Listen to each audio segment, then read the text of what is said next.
you got 10 to 15 cows, you're not making a living at it, you don't want to pull your calves. That's probably the most important thing. Don't want to pull your calves.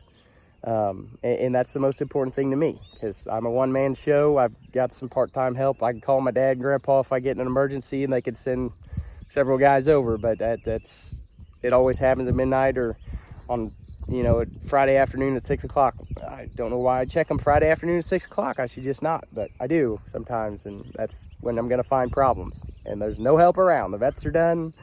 You know, you're calling the emergency line, whoever will show up.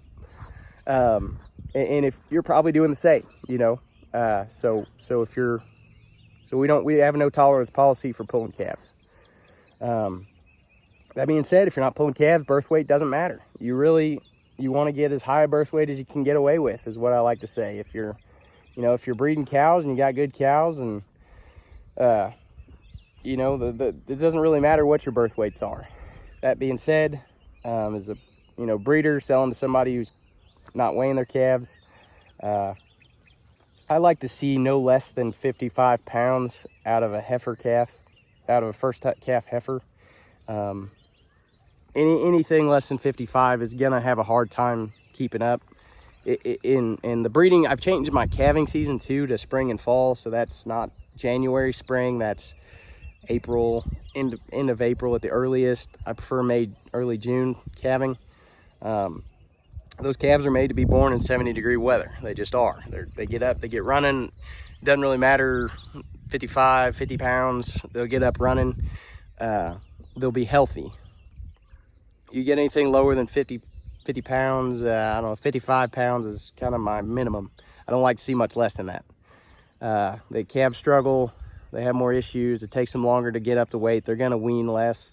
All those things are important. And now, on the big side, for heifers, I think a heifer ought to be able to throw an 80-pound calf without giving you problems. I don't like to see them any more than 75, 76 at the max. A lot of times that's any bigger weights are gonna translate into big cow weights.